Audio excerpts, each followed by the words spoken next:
So, welcome back to another conversation. So, today I'm joined by Existential Goof, and we're going to be talking about antinatalism, the right to die. And actually, I can't remember if I mentioned to this. I mentioned this to you when we were exchanging messages in direct messages, but I've actually sort of been aware of you and your blog for a while, and I'd wanted to have a conversation with you for a while. And then the reason I reached out to you, recently was because in the UK there's sort of like a recent there's a bill that's been proposed and is going through, and MPs are going to get a vote on it.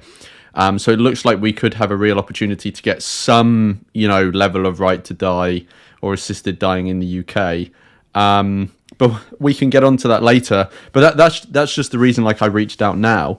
But before we get into all of that, I just wanted to ask, how did you become an antinatalist? And then if there's any other intro you want to give to yourself, then by all means go for it. Yeah, I'm Existential Goof, and I've been on Reddit for several years, espousing antinatalism and the right to die. I also have a blog, schopenhaueronmars.com, which I deal with the issues of antinatalism, general philosophical pessimism, and the right to die. Those are the sort of primary areas of focus. And that's it, basically. I've been around for doing that for quite a while on Reddit and X. And in terms of how I became an antinatalist, so when I was younger, so when YouTube kind of came out, new atheism was quite a thing. And I sort of became interested in that. And started watching a lot of that content. Throughout my life, I'd always kind of had existential questions about what the purpose of existence is. And I can remember saying to my mother when I was around about 13 or 14, and we were having an argument about something, I don't remember what, and I can remember saying, I didn't ask to be born. So that's kind of like the cliched teenage riposte when they find something unfair. But I wasn't an antinatalist at that time. It was just sort of, obviously, it just felt instinctually wrong, I guess, on some level, that I had all of these kind of obligations and burdens placed on me, but I never signed up to any of it. But anyway, I was sort of interested in the atheism stuff for a while, and then in Mendham, the YouTuber in Mendham came up on my recommendations, and then I became instantly hooked on that, and started binge watching those videos, and it all sort of clicked into place, I think, when I started watching those videos.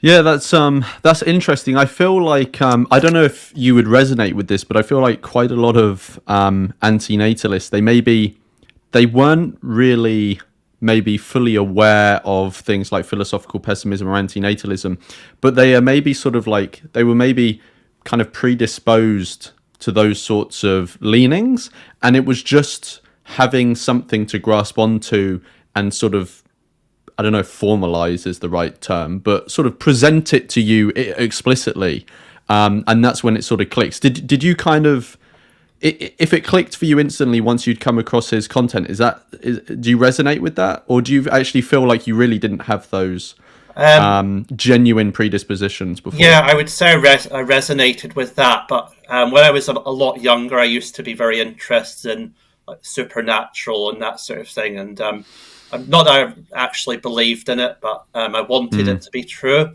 because just existence on its face just seemed to be too mundane. So I had been looking for something to kind of I was kind of searching for something that would make life seem a bit more exciting and not just humdrum. But that was when I was younger, but I was kind of coming out of that phase by the time I started becoming interested in the new atheism stuff. So by Yeah. that time, yeah, I was definitely primed to sort of, and I probably had some antinatalist leanings before I started watching in Mendham. I think I did, but it wasn't something that I dwelt on a lot. But yeah, it certainly clicked into place when I started watching in Mendham. And what kind of brought you to the right to die, being interested in it and formulating the positions you have on it? Was it being just involved in that general space as well, or was there another sort of distinct journey to it? Well, that stems from having been suicidal since around 13 or 14 years old, Right. probably. And I'd always kind of thought about death as a way of kind of avoiding the suffering. I was either going through or avoiding something that's going to be coming up in the future. And, throughout my life, I've kind of kept setting myself a deadline for when I was going to kill myself. But then when I actually got up to the deadline, I procrastinated, and that sort of receded into the distance again. So that's been something that's kind of been ongoing throughout my life. When I was younger, I was that was kind of accompanied by some level of mental distress, but not so much as I've sort of grown older and grown more mature. And now I think of that just in sort of philosophical terms mostly. And becoming an antinatalist, that sort of reinforced my views that it was unjust that I was deprived of the right to die, because it was essentially a contract that was being imposed on me without my consent, without me having any input into that. And it just didn't seem right that I was going to be bound to the terms of that contract until, I passed away of natural causes. And to maintain my side of that contract, it basically costs everything that I'll ever have. It costs all of my resources just to maintain this existence that was imposed on me. So once I became interested in antinatalism, that sort of reinvigorated my interest in the right to die, I would say. Yeah, that's. I mean, first of all, I just want to say I'm sorry that was your experience when you were younger, and I'm sort of glad to hear that at least as you've gotten older, you've been able to more understand, like intellectualize it more, rather than it be a visceral experience, or at least that's what I sort of got from what you were saying. Yeah, hopefully that sort of brings some solace. To how would you kind of explain the right to die to someone who isn't familiar with the concept and maybe hasn't had the same experience as you, where it's because of your experience it's so intuitive? Right, so the right to die, as it's kind of commonly understood, and my conception of the right to die are quite different. So like the most sort of common conception of the right to die would be sort of similar to the bill that's going through, or that's going to be sort of going through Parliament. It's basically, if you meet a certain level of certain criteria, like you're terminally ill, 6 months to live, whatever, then a doctor helps you to die after if you've gotten two consultations from a doctor or whatever, two different doctors. For myself, though, the right to die just means the negative liberty right not to be forced to stay alive. And that entails not only the right not to be subject to coercive suicide prevention, so that would be things like psychiatric commitment under the Mental Health Act, that sort of thing, but also paternalistic suicide prevention measures, which is the government banning all access to reliable and humane suicide methods. So the way I would think of it currently is that we come into life and it's a prison sentence. We're born as de facto slaves. And then even with the right to die bill that's kind of being considered by the UK or England and Wales at least, even then you have to justify why you're exempt from the obligation to stay alive.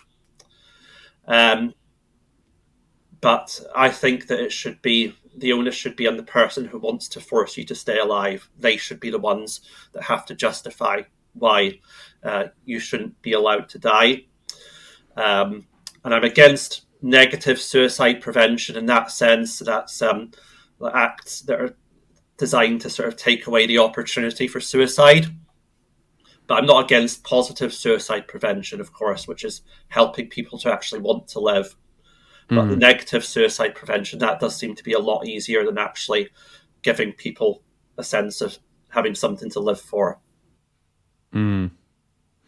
Yeah, that's super interesting. So a question just came to mind, which it's not on the list that I sent you, but it sort of just came to mind as you were speaking, and I'm sure this is a common thing you hear and gets levied at you. And one of the other reasons I was really interested to talk to you was because I'm still trying to formulate. I'm very sympathetic to the right to die. Like, I hope this bill in the UK gets through, and then there are further amendments down the line to liberalise it. But there are some things that I still haven't figured out what I think about in my head. So I was like interested to sort of bounce them off you. So I'm sure you've had this before when someone says, "Okay, I understand, given none of us chose to be here, I'm sort of sympathetic to this idea that we shouldn't be forced to continue to exist and these sorts of things. But how do we sort of implement a sensible structure to govern this process, particularly with the view of protecting people who are in vulnerable situations, and especially like young people? Like, should children also have access to this sort of right to die? What are your thoughts on that? Yes, I've given a lot of thought to how it would be implemented, and my personal what I would do if I was in charge of it is I would make it so that you have the right to access effective and humane suicide methods. So, as a compromise, what I would say is that in non-terminal cases, like in cases where there's not like intense physical suffering that's incurable, the government does have the right to suspend your right to access those services and those products for a certain predefined waiting period of maybe like 1 year, something like that. Right. And maybe for people under the age of 18, that waiting period could be a bit longer than 1 year. But the purpose of the waiting period, it would be to sort of address concerns about people choosing that option impulsively based on an acute state of crisis. Because there's a saying, a prison becomes a home when you have the key. And this is kind of borne out by anecdotal evidence, and it's also very intuitive as well, that if you know that you cannot be trapped in your suffering indefinitely, then it becomes much more manageable. And one of the sources I always cite when I'm having this discussion is there's the case of a woman from either Belgium or the Netherlands. I think Belgium, and she was suffering with so-called mental health difficulties, and she eventually won the right to die, and that she found that just having that as an option, it made her suffering so much more bearable again that she didn't feel the need to use it. So instead of like having to think of life as a prison sentence stretching far into the indefinite future, she just had to deal with that. She just had to deal with life one day at a time, basically, and that made it much more manageable. So I think that the 1 year waiting period, I think that reasonably addresses concerns about people making those decisions rashly. I think that would actually deter people from committing suicide or attempting suicide based on a very short-term state of emotional crisis, because they would rather just wait and get it done properly than have it done now, but have the risk of surviving the attempt with severe disabilities. So I think that actually, I think if people are arguing in good faith, I think that is a reasonable solution and a reasonable compromise, in my opinion. Yeah, that's kind of interesting. I've heard from when I've watched people talk about this or debates. I've heard people raise the point that because some people are scared that if people have access to the right to die, they will sort of end their lives sooner rather than later because it's somehow easier to end their life. But then proponents of the right to die often make the point that actually, if someone is near the end of their life anyway and they know they have access to this dignified way out, it may actually cause them to extend their life because they know, like you said, they've got the key to the prison, right? It's like they know that once they do find it unbearable, they have that way out rather than, if they didn't have that option, preemptively ending their life before it gets unbearable because they don't know if they'll become incapacitated or something like this. And it kind of reminded me of, I watched an interview with this guy, I think his name is Rory Sutherland recently, and he's like a sort of marketing guru type person. And he gave an example of amazing ingenuity in a company with Uber. Because he said that before Uber, and I don't actually know if this is true, but if we take on face value what he's saying, Uber was the first company to introduce a map to their taxi ordering service where you could see where the taxi was.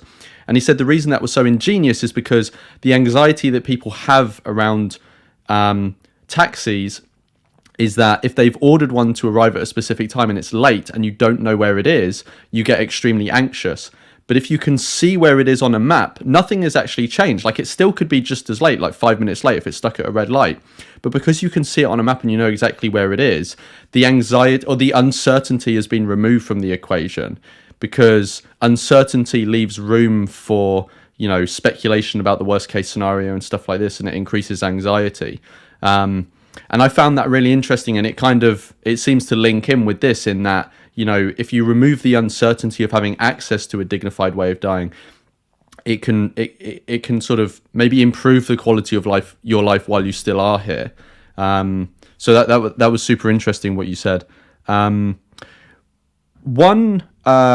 tweet, or I guess they're called posts now on X, that I saw you make was about how the idea that all lives are worth living is a luxury belief. What did you what did you mean by that? Yeah, so the term luxury beliefs, that was sort of a recent coinage by a journalist called Rob Henderson. And basically what that is, it's a belief that bestow status or virtue, signal virtue, or possibly even comfort the person who professes those beliefs. But the person professing those beliefs and supporting those ideas isn't the one who actually has to pay the consequences of that. So the kind of classic example that's given by Rob Henderson of a luxury belief would be immigration, which is something that's, the elites, the wealthy elites are very pro-immigration. And that way they can kind of signal their virtue and look like good people. But they're not the ones that are actually primarily going to be economically impacted by the effects of mass immigration, and they also tend to live in more homogenous communities. So although they're professing diversity as a virtue, they're actually they're insulated to some extent from what that means in terms of the negative impacts. I mean, this is just me giving an example of the classic virtue, the classic luxury belief. And as for how that relates to the right to die, so by professing the idea that life is always worth living, it comforts the person who's professing that idea, because it makes them feel that life is meaningful, and it allows them to virtue signal that they value human lives.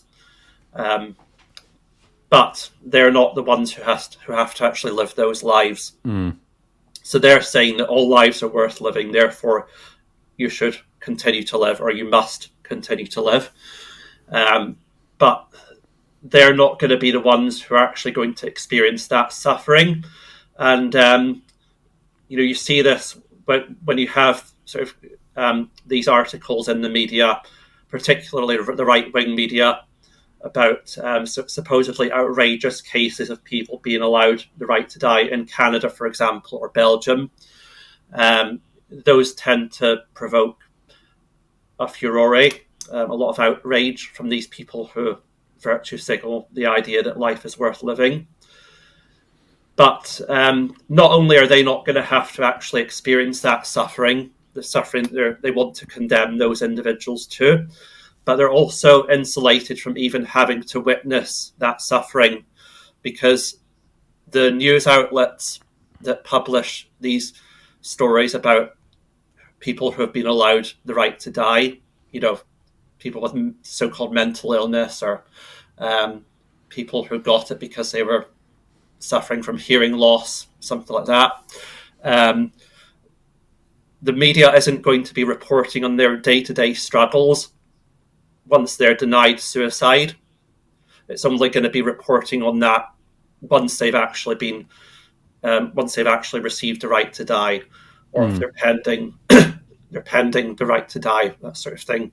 So it's just it's a simple way for them to sort of they're kind of insulated from that, and it's very easy for them to sort of propose sort of quick fix panaceas such as we need more funding for mental health, that sort of thing, and that allows them to ethically distance themselves from the suffering that they would choose to forcibly subject other people to. And that's just a very easy way to sort of, you could always sort of give people false hope by saying, oh, we can just put more funding into mental health, increase the funding for palliative care. But ultimately, the reason that mental health is never well funded enough is because it simply doesn't work. The interventions, and it doesn't matter if the treatment fundamentally doesn't work. It doesn't matter how much funding you pour into that; it's still not going to work. And that's why you've got these sort of backlogs of people who've never had their first appointment with a therapist or a psychiatrist. It's because the people who've already sort of entered into that system, they're never discharged because they're never cured of that suffering. And therefore that means that, they don't get discharged, and therefore there's not room for that next person to enter into the system and get their treatment and that sort of thing. So one thing, so when I saw that tweet, I found it kind of interesting that you'd applied the idea of luxury belief to that pronouncement, because whenever I've again listened to people talk about the right to die and watch debates on it, whenever I heard someone sort of make that pronouncement about all lives are worth living or worth continuing, it always just brought to my mind, I mean, like, I'm not particularly a fan of the word privilege, because it's kind of been made cringy and it's applied in all sorts of inappropriate ways, but it just struck me as whenever someone made that pronouncement, I just thought, like, that is the most fucking privileged take I have ever heard. Like, it's easy for one person to say that if they are from, a particularly comfortable background, but there are like millions of people out there that, suffer in horrible ways, and it's frustrating that people who have this luxury belief can be in control of what those who actually need access to this stuff, like they have control over whether they can access it. And that always just struck me as very unfair. And then when you applied the idea of luxury belief to it, it kind of that resonated with me. So what do you think the right and the left side of politics get wrong about the right to die? Because both the left and the right have distinct features, and they will come at this issue from different aspects. And I'm sure there are both people on the left and the right that would resonate with the right to die. But for those that don't, what do you think those on the right side of the spectrum and the left side of the spectrum tend to get wrong about the right to die, or that you disagree with? Right. So what I've kind of observed is that the people on the far edges of the spectrum, like far left and far right, they've kind of converged in their opposition to right to die, and they're kind of singing from the same hymn sheet, so to speak. So the right, obviously, they've always kind of opposed suicide on religious grounds, but they're not. Although they believe a lot of silly things, they're not completely naive. So they know that in the 21st century, in the United Kingdom or Canada or anywhere like that, you're not going to be able to suppress the right to die, or people's rights, by saying the Bible says that suicide is wrong. Here's the passage in the Bible where it says that. So what they've done, and it's quite ingenious because it's been devastatingly effective, is they've sought to sort of formulate a so-called secular opposition to the right to die. And the way they've done that is they've targeted the disability activist groups. So they've kind of struck the fear of God into these disability activists, and induced them to believe that the right to die is some kind of conspiracy to commit genocide against disabled people, or even just that it sort of implicitly devalues the life of disabled people because the government's sanctioning that people with this condition are allowed to die. They're no longer expected to live. So people sort of take offence to that, and it sort of appeals to the human sort of propensity for resentment and crab mentality. So it's like if one person with, let's say, multiple sclerosis wants to live, then that means that everyone with multiple sclerosis has to live, because if not, then the people who want to live are going to feel that their life is implicitly devalued by the fact that other people with that same condition have been allowed the right to die. And so because of how identity politics works, so the left has always tried to sort of, the point of the left has been there to kind of stick up for these so-called marginalized communities, oppressed people, so that would include disabled people, racial minorities, homosexuals, transgenders, that sort of thing. And because the most high-profile disabled activists have been taken in by this approach, that means that the left, the political far left, feel that they're obligated to take up that cause as well, because basically the disabled kind of claim top trumps in the postmodernist victimhood hierarchy, and that sort of sorts people into oppressed and oppressor identity groups. So basically, they're now, so the far left and the far right are kind of singing very much from the same hymn sheet. You'll very rarely see even people on the religious right use overtly religious arguments in opposition to the right to die anymore, because those aren't the arguments that win the day. They've appealed to the values of people on the left, and in doing so, they've formed a coalition. And you now find that, some like a socialist outlet such as the Morning Star, and something on the right like the populist right such as the Daily Mail, those will both be employing the same rhetoric to oppose the right to die. You can't push a cigarette paper between those two outlets, even though they're on the far opposite poles of the political spectrum. And the same thing applies online.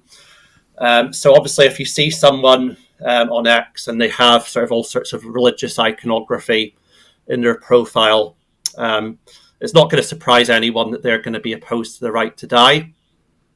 But then if you see someone with all sort of the leftist identity politics shibboleths on display, or even like Marxist stuff, so they've got the trans flag, they've got the BLM, Free Palestine, etc., you can almost guarantee that that person is going to be vehemently opposed to the right to die. So it seems to be something that affects people who are more susceptible to kind of groupthink or herd mentality. And also, I think it's very misguided as well on the part of the left, because the argument that commonly gets trotted out is that we can't allow people the right to die because palliative care and social care is so poor in this country that people are going to feel coerced into dying because they can't get access to the care that they need. But denying people the right to choose death isn't going to fix any of that.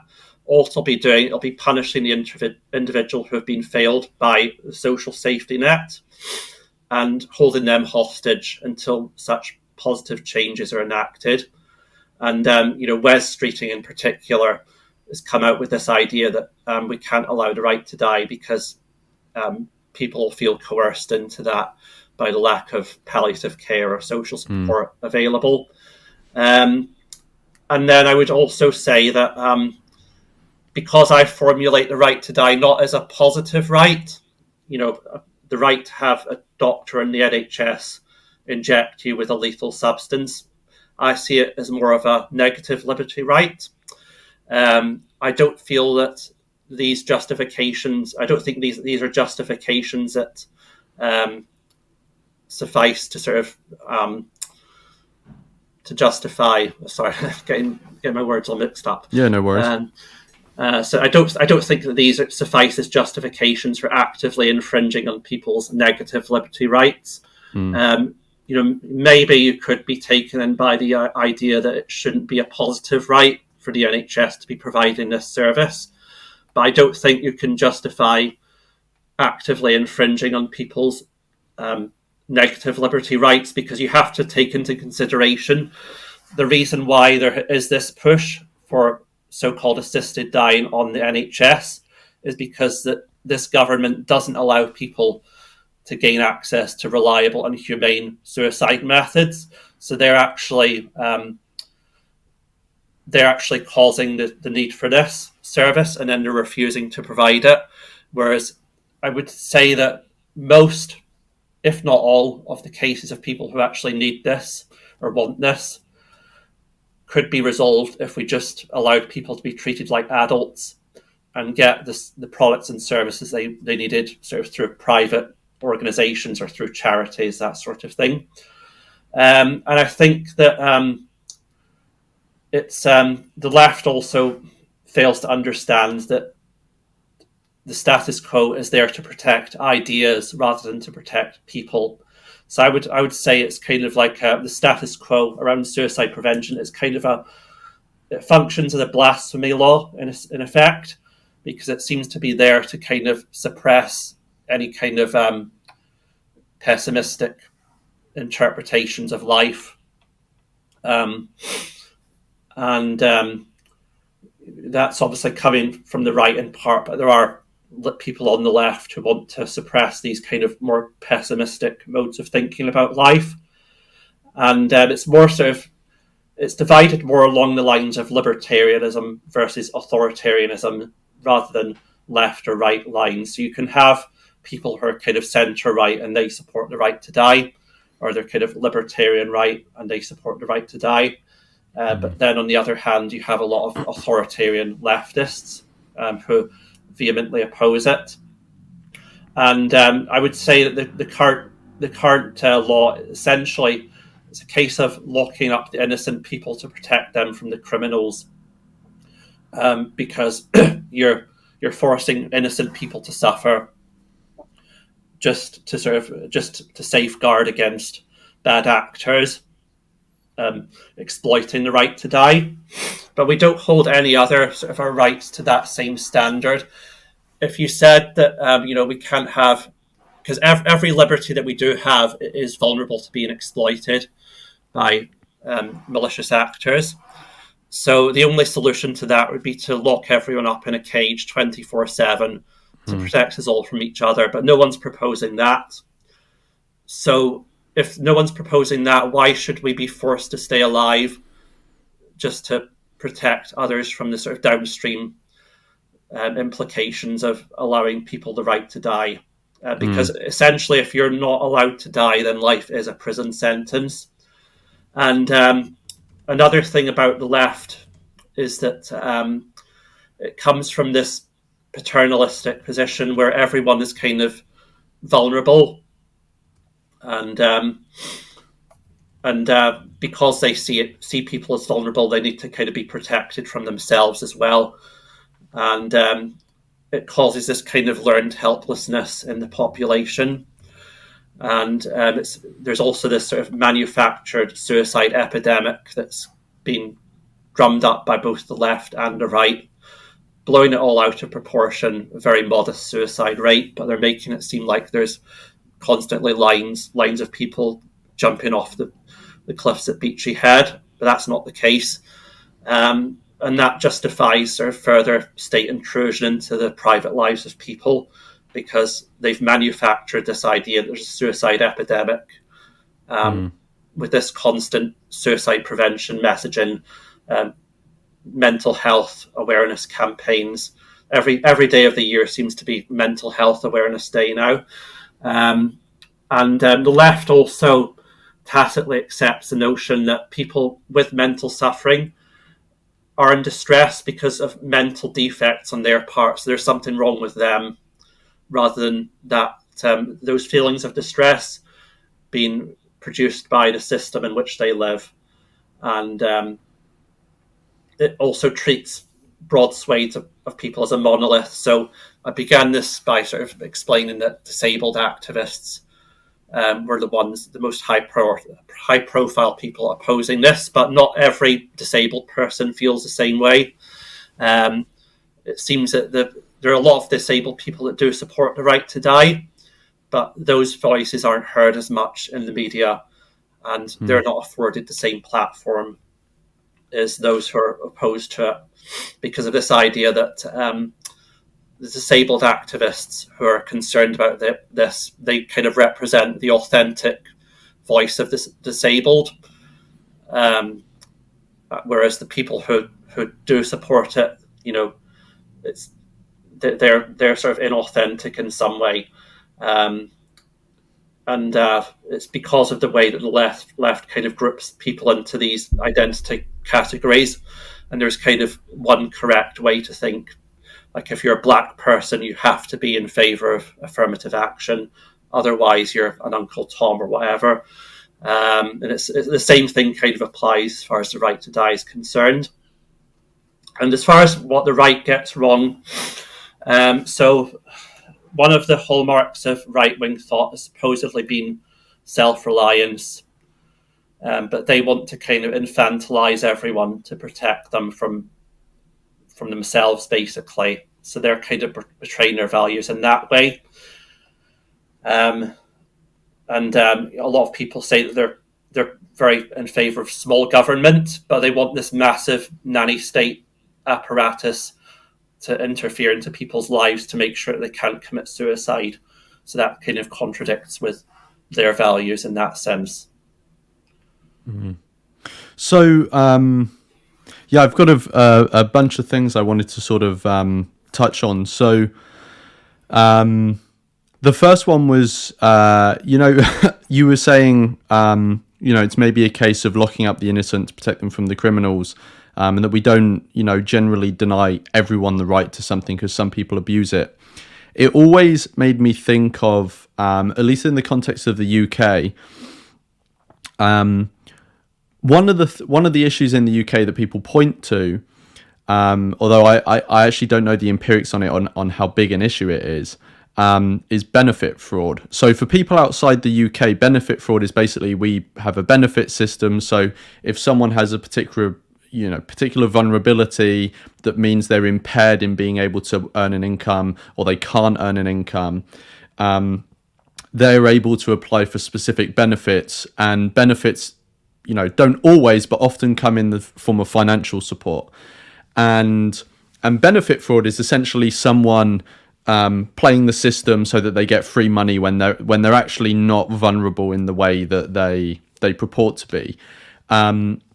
And this is an issue that's discussed in UK media, but no one, as a solution to this, ever says we should just eradicate the benefit system. They don't say we should deny everyone access to any benefits because a minority of people cook the books, basically. And yet that logic does seem to apply to the right to die, in that if there's a small minority of people that are going to try and abuse the system, to avoid that prospect, we should deny everyone access to this service or this right or this system. And that always came off to me as a double standard, to throw essentially like the baby out with the bathwater, as it were. Another thing I wanted to touch on was what you were saying about the left and the right. So yeah, one thing that I have really noticed on the right is, like you said, like they will often, I'll listen to people on the right who explicitly say, I am religious, but I'm not using my religion to inform the arguments I'm making on this topic. And one of my most recent videos was with a Christian, and he explicitly says this about antinatalism. And, you very often hear it from conservatives on the topic of the right to die.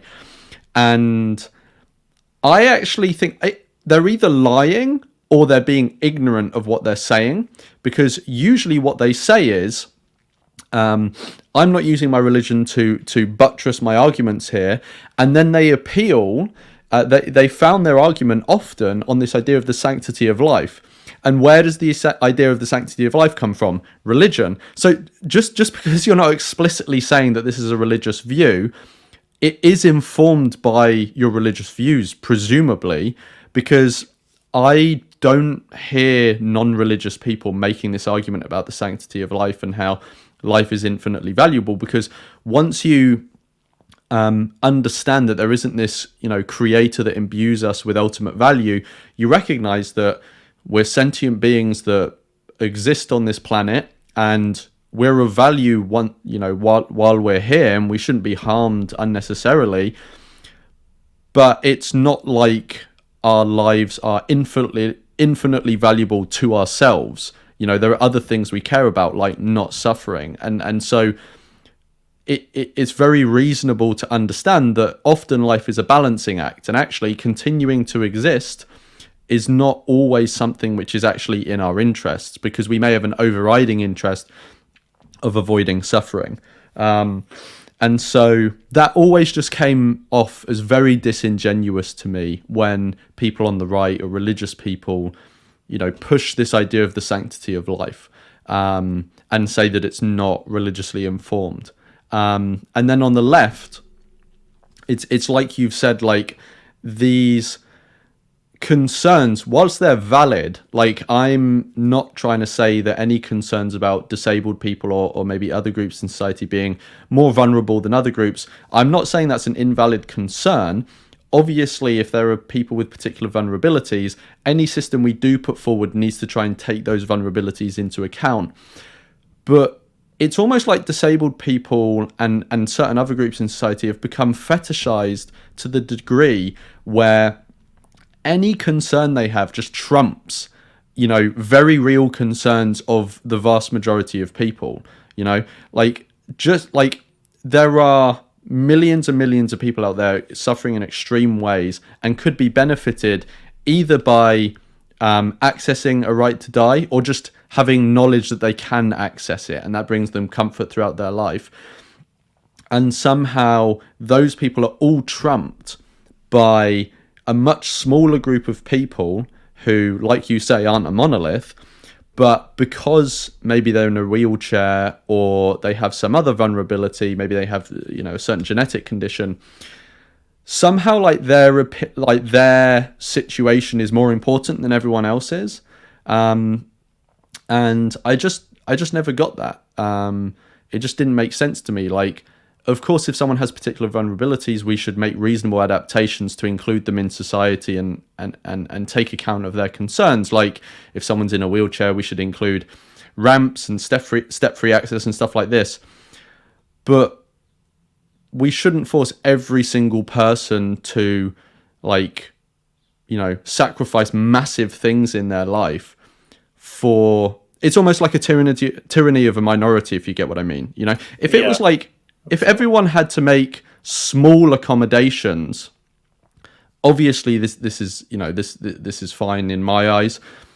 But you're asking people to make the accommodation of having to be forced to continue to exist, sometimes in extreme suffering, and not have a dignified way to end your life. This seems like a completely unreasonable ask to make of everyone because of some concerns of people that may have a legitimate claim to be extra vulnerable, but it just seems like it's used as a trump card when it shouldn't be, in my eyes. And then, just to throw it back to you, one thing I wanted to ask you to clarify, because I'm not sure everyone would understand, is you're referring to negative and positive rights in the context of the right to die. Are you just able to flesh out what those are and what the difference is? Because I don't know if everyone would understand.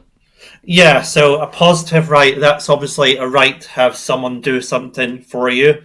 For example, the right to education, the right to medical treatment, that sort of thing. So that means that someone is obligated to provide you with that service, basically.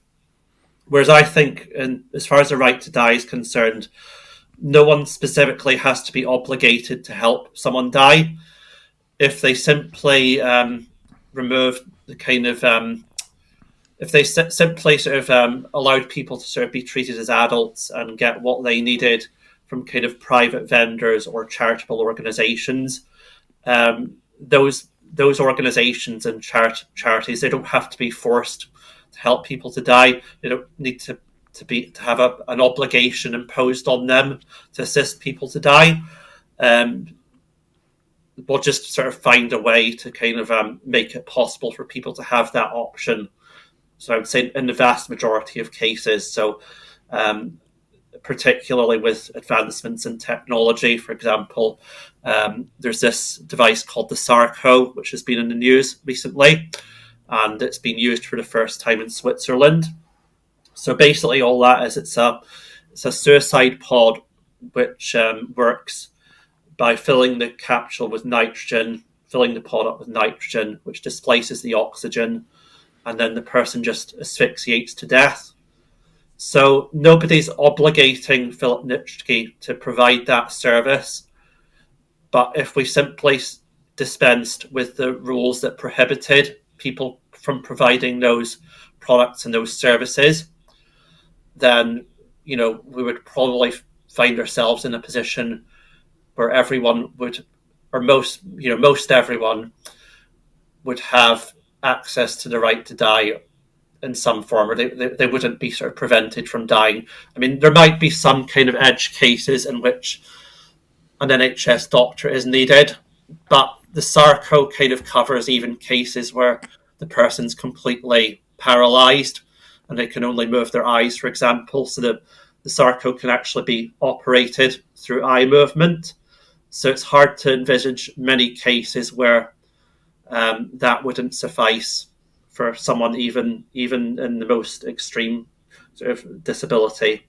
So there's a number of things that the UK's done, like they've banned certain substances and certain products, and the only rationale for doing that is to make it harder for people to commit suicide, so that either you fail your suicide attempt, as the vast majority of suicide attempts do fail, or you just resign yourself to continue to live, because the consequences of that failed suicide attempt could be so devastating that your current circumstances aren't quite bad enough to warrant taking that risk.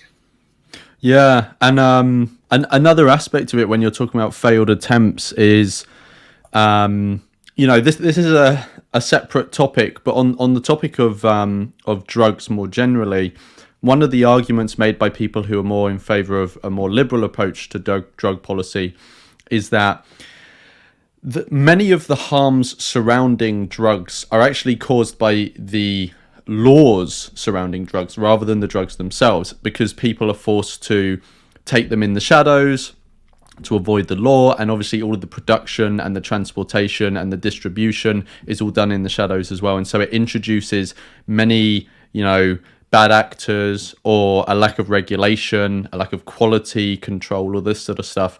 And so many of the harms that can come from drugs, not all of them, is actually due to the draconian laws surrounding them rather than the actual drugs themselves. And it kind of reminds me of what you're saying here about, these failed attempts, and, the fact that they can, lead people to, butcher themselves or make their lives worse in make their lives much worse.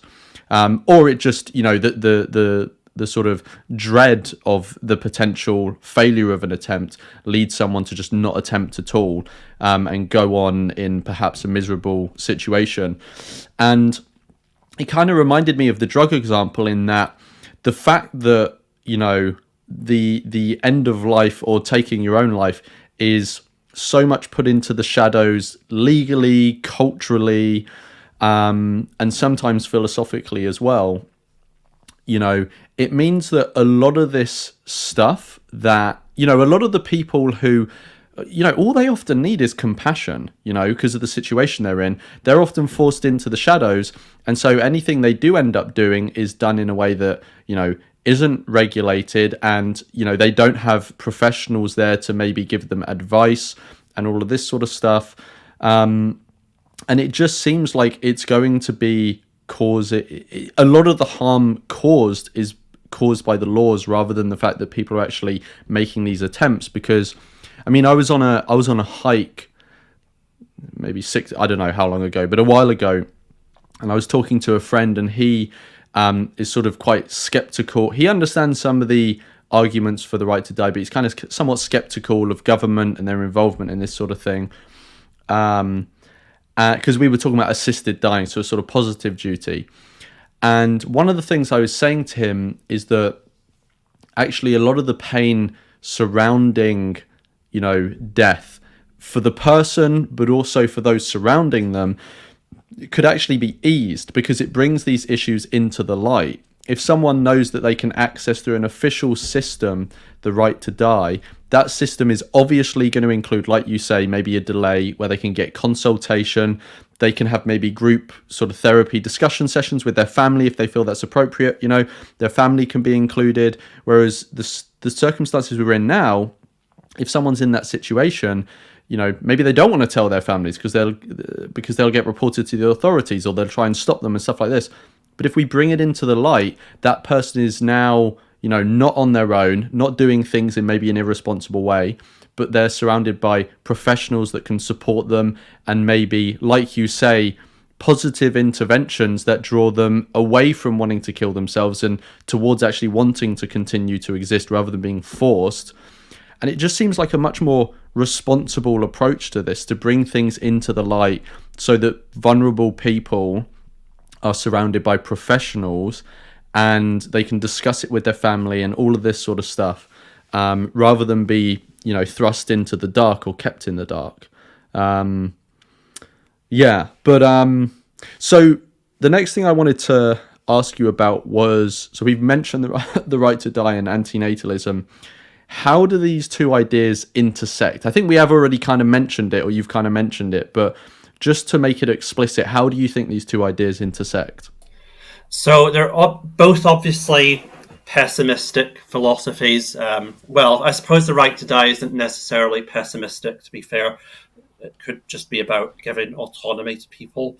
I'm a pro-mortalist, so I am a kind of pessimist on the issue of, the meaning of life and that sort of thing. But as I mentioned earlier, being an antinatalist, that kind of reinforced my support of the right to die. And I think that both of these issues are kind of mutually reinforcing, because one thing I found is when I was sort of debating antinatalism, you'd be debating someone who would say, you know, so they don't sort of agree with the consent argument that, you know, something that doesn't exist can't provide or withhold consent. But they'll say, well, no, it's better if you just allow people to procreate, and then the person themselves, once they're actually here, they can decide whether or not they want to live. But of course, in most cases, that person has no intention of actually letting that person make the choice, and they would endorse paternalistic suicide prevention. But I have found that antinatalism, that's sort of a more kind of extreme position than support of the right to die.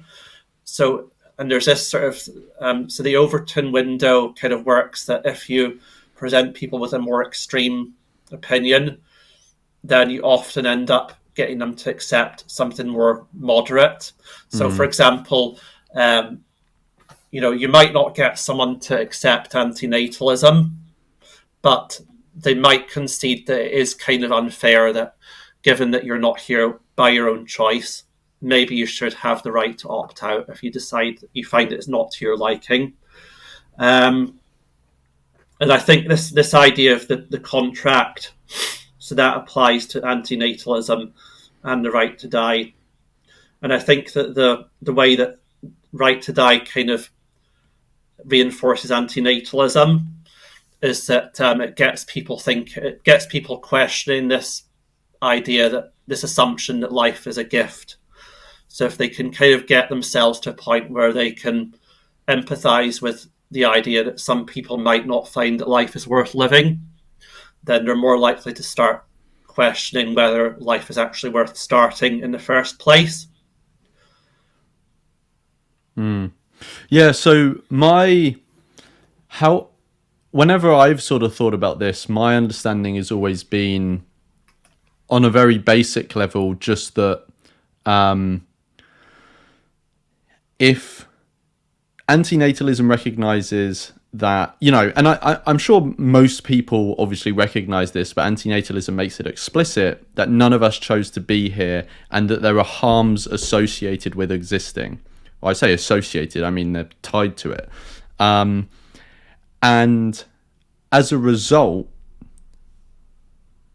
given the fact that none of us chose, you know, to be here, it was done without our consent, like you said, and there are harms associated with being here and continuing to exist, we should have the autonomy to decide, as a bare minimum, if we want to continue this life, this situation. And that to me has just been the basic way they sort of interlock, like you say. Do you think that, like, being an antinatalist commits anyone to any specific position on the right to die, or do you think that there can be reasonable disagreement amongst antinatalists? Well, it depends on the reason that you're antinatalist, because obviously different people have different approaches to antinatalism. But the most common one would be kind of what we've been kind of discussing, that life contains a lot of harms. And, you know, it's out of concern for suffering and out of concern for consent being violated, that sort of thing. So I think if you're approaching antinatalism from that perspective, it would be really difficult to kind of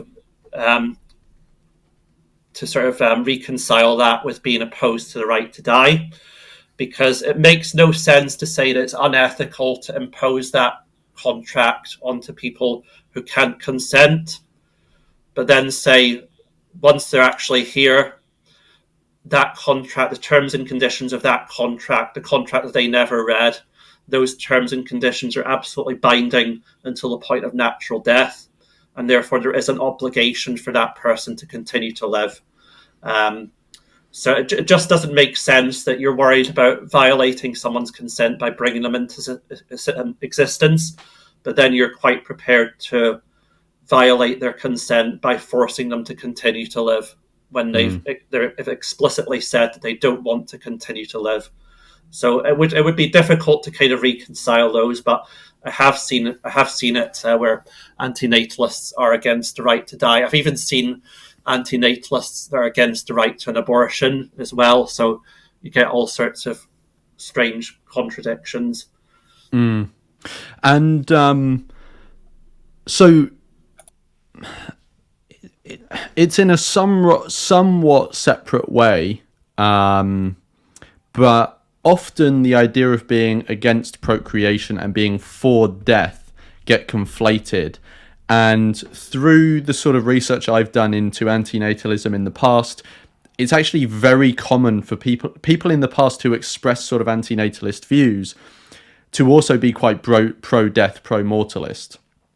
So one example is someone like Abu al-Mari, who lived in modern day Syria. So if you look at his poetry, you know, there's a lot of antinatalism in there, but there's also a lot of pro-mortalism. Now, obviously, the idea of promortalism is different from the concept of the right to die. But how would you make the distinction between antinatal? So I just asked, you know, what are their sort of similarities, but what are their differences as well? Like how can we differentiate between antinatalism and concerns around the right to die? Or do you actually think that, you know, they should be conflated?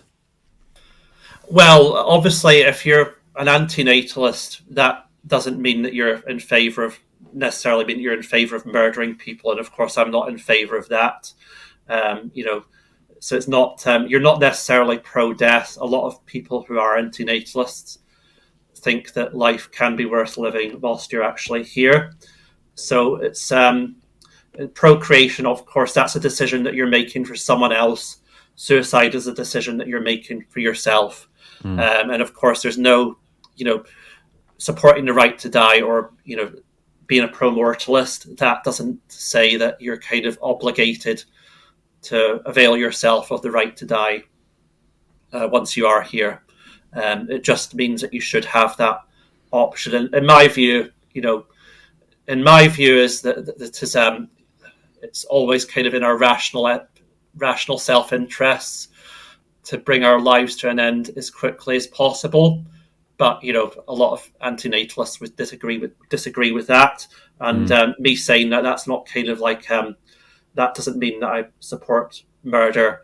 And I think there's some kind of obligation to commit suicide. And is that because the idea of promortalism is one I haven't really I mean, it's occasionally come up on my channel. I haven't really discussed it for a couple of reasons, but it might be a term that's new to some people. Is that how you would define promortalism, in that, you know, our rational self-interest is in ending or our lives ending as soon as possible? Is that how you define it? Yeah, I would define it that way. I mean, other people might be more extreme, but that's how I would define it. I would just say that non-existence can't harm you, and you can't be deprived of anything when you're non-existent. Whereas the thing about being alive, although you can have a lot of you can have good times being alive. You know, life can be filled with joy and all that sort of thing. But the problem is you can never predict what the future is going to hold. You don't have a crystal ball to see what's coming around the next corner. So, you know, staying alive is kind of a gamble, and you're always gambling with that sort of worst case scenario, which could, you know, befall you the next day, no matter how well things have been going up until now. So that's kind of how I would define it. I would just say it's consistent with our rational self-interest. I think that the instinct to preserve our lives, that's just kind of that comes from the fact that we're obviously evolved to sort of be motivated to protect our lives. We wouldn't be here having this discussion if we didn't have that evolved instinct. But that instinct kind of it works against our rational self-interests, because the only thing that has real intrinsic value is feelings. And life cannot have intrinsic value because everyone has a different view on whether life is good or whether life is bad. And a person that doesn't exist cannot ascribe value to life. So you can't be, if you're dead, you're not deprived of the value of life. Or if you're not yet born, you cannot be deprived of that value.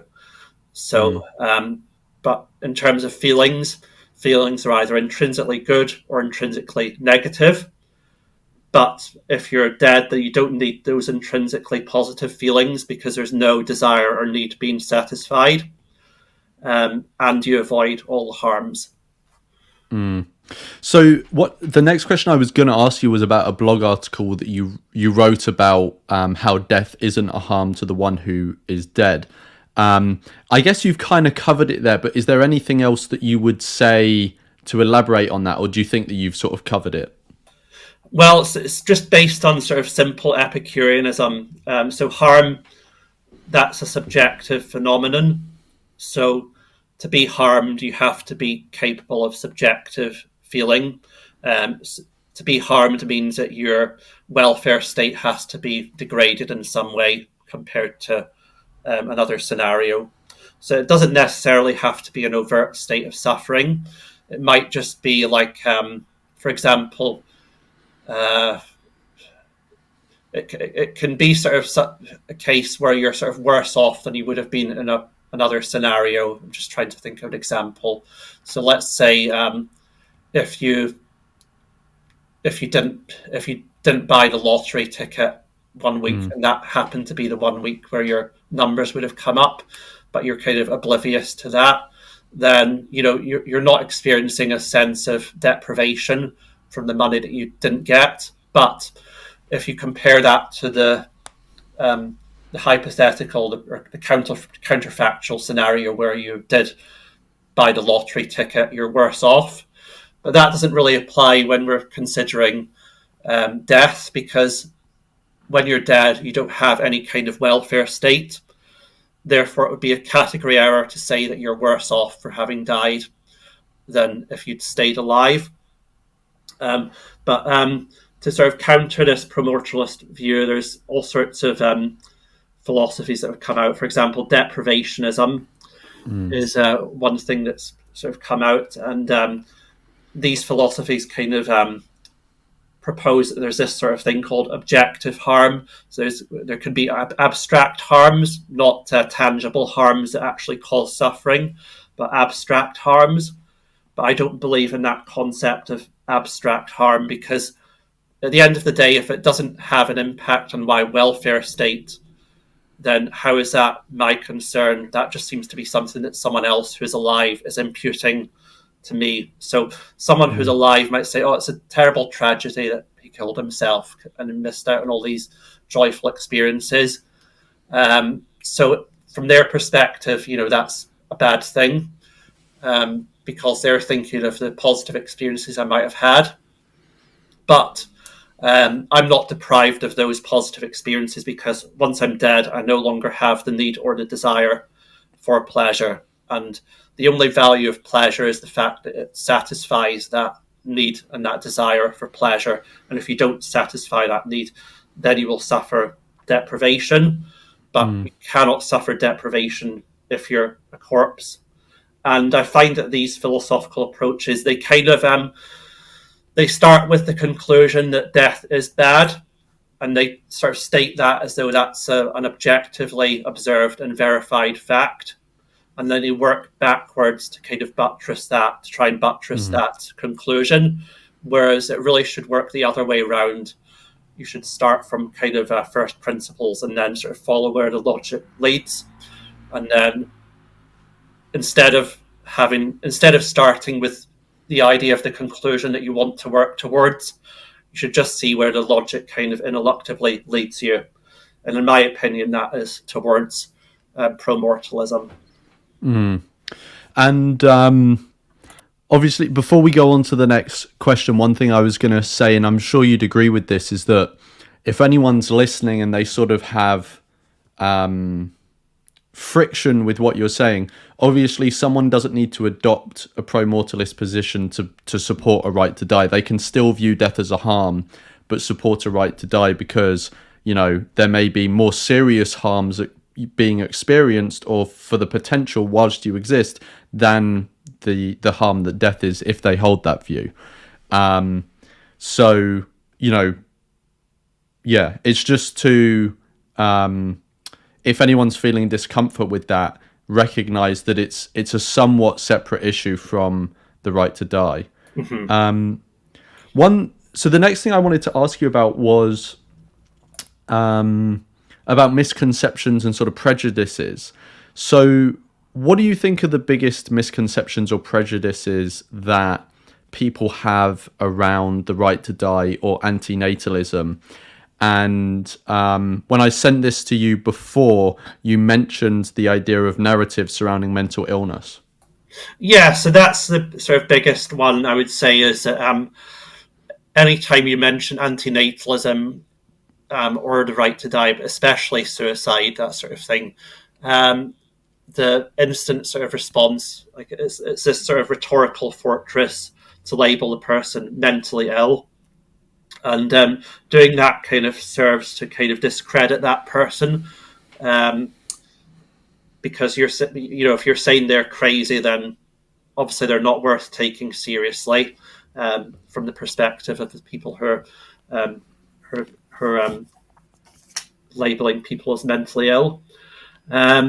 So it's and that sort of that rhetorical fortress of labeling people as mentally ill, that's got a very long history of being abused to suppress different minority groups or disempowered groups in society, such as homosexuals.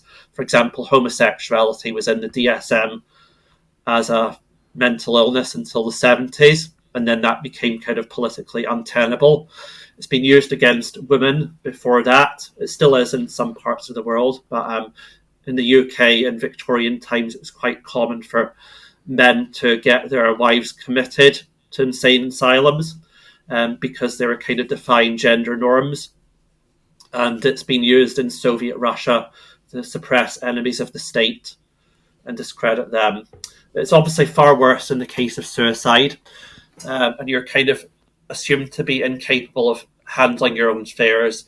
You're assumed to be incapable of rational and informed decision-making capacity, and you're infantilized by these sort of paternalistic suicide prevention policies, and you're not allowed any kind of platform to challenge that because you're automatically labeled with euphemistic terms such as vulnerable, and you don't have any sort of ability to kind of refute that. And because once you're crazy, once you're labelled as mentally ill, that completely disqualifies you from having any kind of valid input.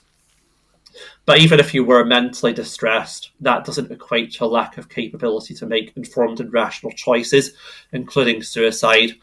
Being mentally distressed, that is just a natural and proportional response to the harms of life. It doesn't mean that you're crazy. It's not the same, being depressed isn't the same as being psychotic and having a break with reality. You can be very mentally distressed but still retain full capacity to make decisions for yourself.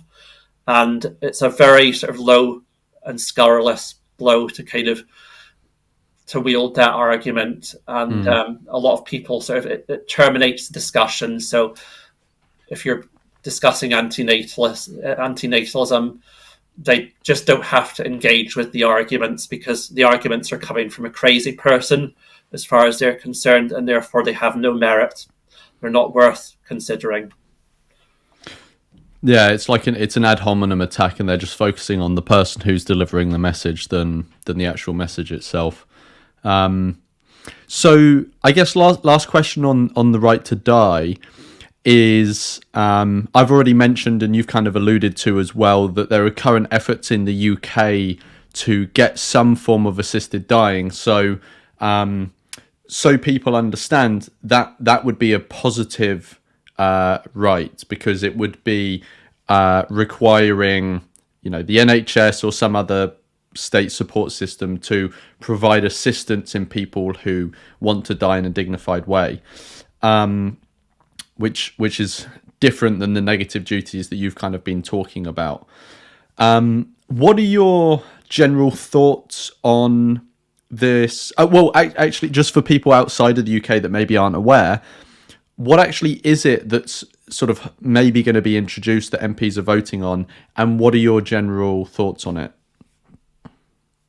So they haven't released the actual bill, from what I understand, yet, and there's been some kind of concern about that. But basically, what it's going to be is it'll be like the Oregon model. Basically, if you're terminally ill, you have less than 6 months to live. Two doctors have kind of verified that and signed you off as mentally capable. Then you have the right to an assistance in dying from the NHS. So that is, of course, a positive right, as you've mentioned.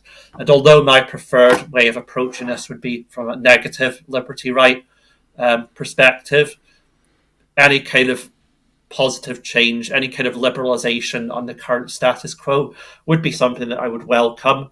It is kind of a bit conservative, but it's a step in the right direction at least. But I don't have great optimism that it's going to succeed, if I'm honest. Just seeing from Really? just judging from the responses, the reaction that I've seen from MPs, a lot of them, across the political spectrum, really are opposed to this, because apparently everything in the UK has to be absolutely perfect before we can even consider this as an option, as we were kind of discussing before. So I'm kind of expecting it to fail, and Scotland has its own separate one, but it's unclear as to whether that's within the competency of Holyrood. So that might be something where we would have to get authorization from Westminster to kind of proceed with that. The Scottish one is slightly more liberal than the England and Wales one, and I think that's just because they don't have this strict 6 month to live criteria. It's still only open to terminally ill, to people with terminal illness, but it doesn't have to be like a strict 6 months to live sort of thing. So it's slightly more liberal, but it's not clear as to whether or not we would actually be able to implement that, because it's not a devolved power to Holyrood. Yeah. So, moving on kind of from the right to die, I wanted to delve a bit into one more general subject before we then get to the end. So my understanding, although please correct me if I'm wrong, is that you're a sentiocentric antinatalist, which I also am. So the way that I understand sentiocentric antinatalism is it's the view that all sentient beings, rather than just human beings, are harmed by them being brought into existence. And as a result, us as moral agents should not be bringing them into existence. So just to give a couple of examples, obviously all antinatalists understand that, human procreation falls into the purview of antinatalism. But in my view, under sentiocentric antinatalism, the exact same argument could be made for example, bringing a pig into existence through artificial insemination, artificial breeding. Is that do you have a similar understanding of sentiocentric antinatalism?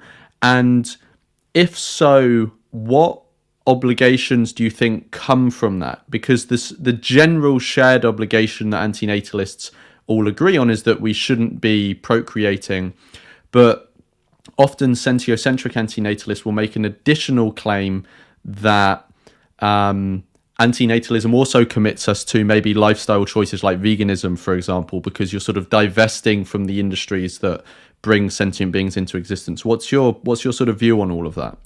So yeah, I do share pretty much the same view.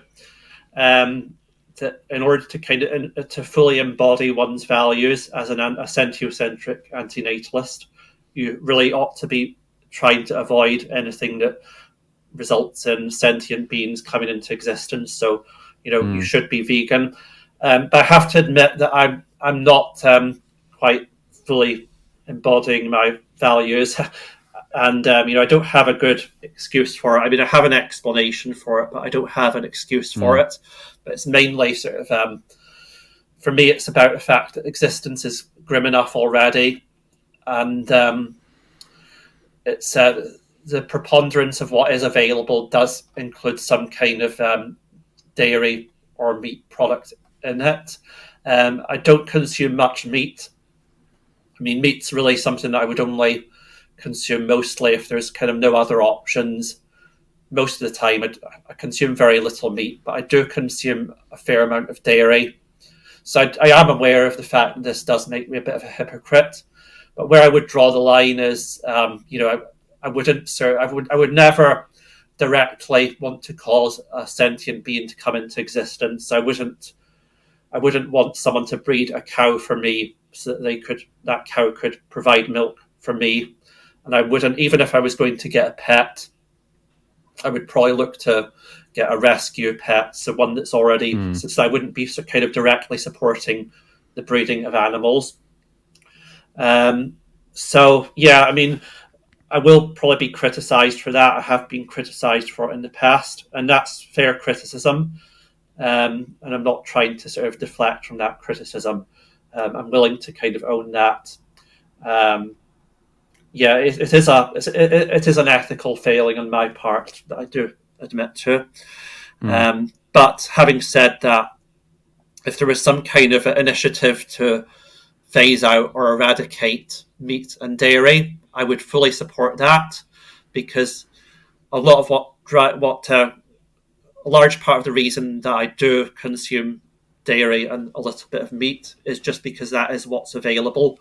I'm not quite prepared to kind of put in that extra bit of effort to sort of deprive myself of what's available and only go for the vegan options.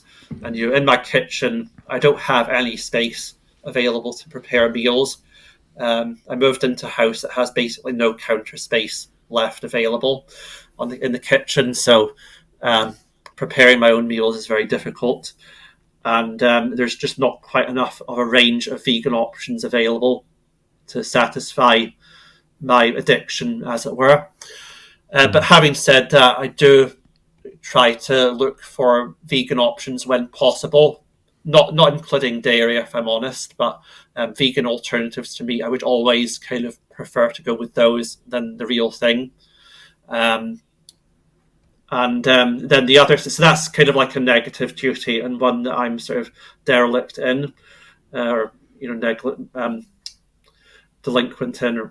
But then the other thing, sort of a positive duty, I would say there is some kind of positive duty, I would say, to participate in the public space in some way to kind of lend support towards antinatalism, because ultimately this isn't going to succeed by creating echo chambers. And it's not, so me telling you not to procreate isn't going to help anything, because you're not going to procreate. So I need to get that message through to someone else who might be considering procreation.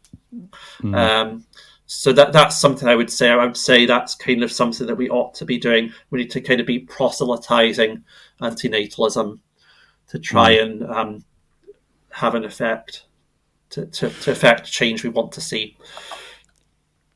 Yeah, so I mean, I definitely, I don't know if I would go as far as to say it's like an obligation or a duty for people to essentially be like activists in some way, but I definitely agree with you that it's a very good thing. Like, I do think all antinatalists should be doing that.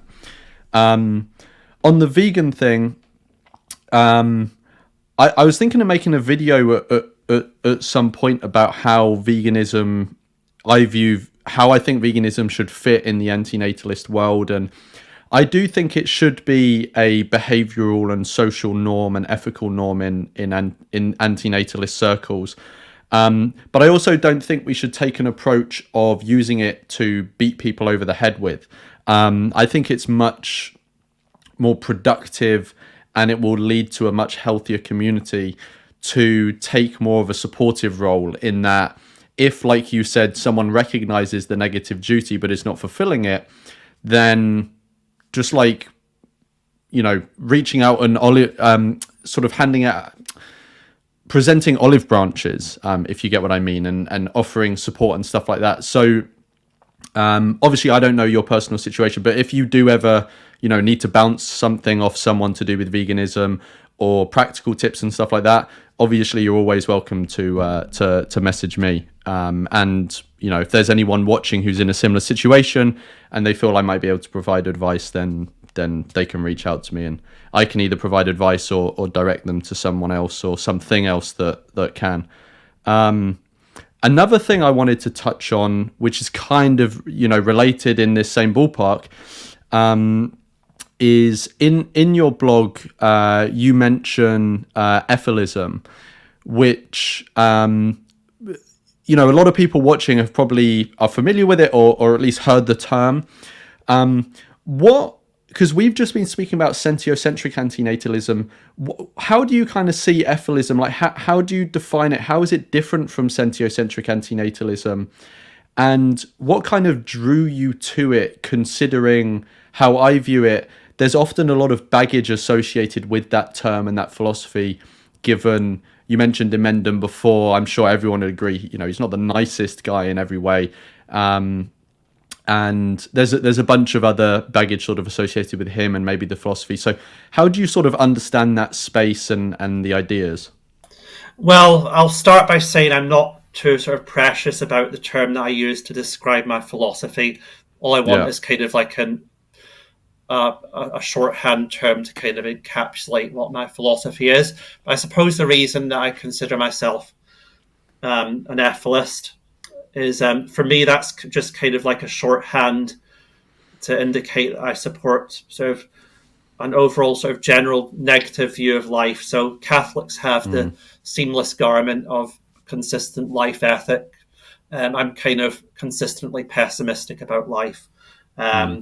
So that's one way I kind of see it. And antinatalism. So I think that Benatar's antinatalism. So when I was reading Better Never to Have Been, which is many years ago now, I just kind of felt that didn't go far enough, and it's kind of like it's a more anodyne and more acceptable version of antinatalism, where sort of you're making some compromises, like this idea that death is a harm, and that all that sort of thing about you having interests in continuing to live that are harmed if you stop living, and the fact that he's not supportive, as far as I understand it, of any kind of so he obviously thinks that we should discourage people from procreating, but he would stop short of any kind of anything that would violate people's consent. Whereas myself, I mean, obviously I don't want to cause anyone suffering, and at the moment we are just at the stage of trying to convince people not to procreate. But I would support that. Like, if I had that red button in front of me to eradicate life, I would press that, because I don't see. I don't think there's some kind of deontological proscription on violating consent if the consequences of that if the ends justify the means. Basically, I'm a consequentialist. Whereas I think that in Better Never to Have Been, there's some sort of deontological rules about you shouldn't violate people's consent. Obviously, correct me if I've misremembered this, because it has been many years since I've read that book. But, some people do say that the term might be redundant. So there's been quite a lot of people arguing that the term ethylism doesn't really add anything to sentiocentric antinatalism. And as I said, I'm not particularly precious about using this term. It's just sort of because I've been watching Emendham for many years. I kind of support his whole philosophy, with maybe a minor disagreement about something, but apart from that, that basically reflects my view. And I'm sort of more towards the extreme end than someone like David Benatar. And also just using the term ethylism, that does kind of, because I'm a big Emendham fan, that is the kind of resource I would signpost people towards. If they were expressing an interest in antinatalism, I would probably curate for them a playlist of my favourite Emendham videos. Yeah, so I'm at the moment I'm sort of starting, I haven't really put much significant effort into it at the moment, but I'm sort of starting to put together a video about ethylism and the sort of ideas that are generally encompassed by it when people tend to use the label. So I thought it'd be interesting to ask, because as part of that process, I want to ask people who use the label, don't use the label, and sort of out of people who do use the label, I know there's going to be a spectrum of opinion and interpretation. So I just thought it'd be interesting. Personally, I find even if the with someone like Emendum, like, I have not watched an insane amount of his content. I find the guy very unlikable as a person, and personally, I think the amount of baggage with him and his character in general is enough to put me off him, when I've never come across anything he's said that isn't captured by something else, by like general philosophical pessimism, or other, people who maybe talk about intervention into the lives of wild animals, like Oscar Horta or Magnus Vinding and people like this. I don't know if you're aware of their work, and so I'm always very. I mean, to be honest, I don't think I've ever directed anyone to watch Emendum's work, but I'm hesitant to do that because of the amount of baggage that comes with him and his general character. But I understand that there are so many people who have a sort of attachment to him because he was a sort of what do you call it? Sort of like a central figure in early days of YouTube antinatalism and sort of pessimism and stuff like that. But yeah. So I wanted to ask a bit about sort of like your work that you've done and stuff. So what have the projects been that you've been involved in the past to do with antinatalism and the right to die? And maybe you're also involved in some current projects. So I know obviously you have your blog Schopenhauer on Mars, and I believe you've also been a moderator on some subreddits. So what have those sort of projects and involvements been like? So in terms of projects, well, I'm not really sort of well organized enough to be involved in sort of projects, and I kind of I'm not part of any kind of network, but I am certainly interested in trying to. I mean, it has always been. I've always strived to kind of get a platform. So the blog, of course, Schopenhauer on Mars. Obviously, I was hoping to get. I was hoping for that to take off, and when I posted the blog articles on the philosophy subreddit, some of them did gain a fair amount of traction and quite a lot of upvotes and responses. So I try and promote that when I can. But having said that, I haven't, I'm not publishing often enough because I always procrastinate. I always kind of want to say things perfectly, and therefore I always end up putting things off. So that's something I do intend to kind of do more of on that blog. I'll have to just try and force myself and sort of set a deadline for myself to publish more on that blog. But yeah, I was formerly the moderator of our antinatalism just for a short while.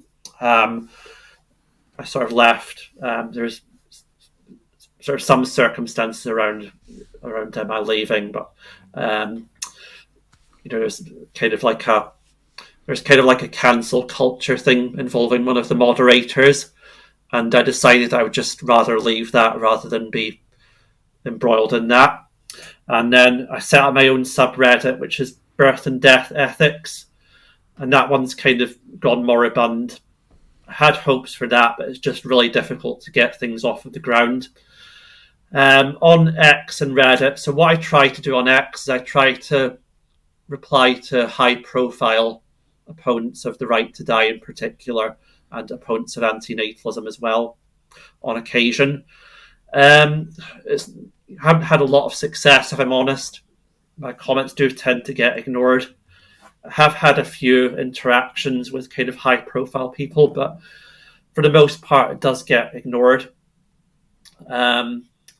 and I was the moderator of our Promortalism as well, and that's really it. I mean, I'm fairly active on a day-to-day basis, more so on X nowadays than on Reddit, but I try to remain active anyway, and I try to make as much of an impact as I can. But I have fewer than 500 followers, so there's I'm kind of restricted in terms of how much impact I can have.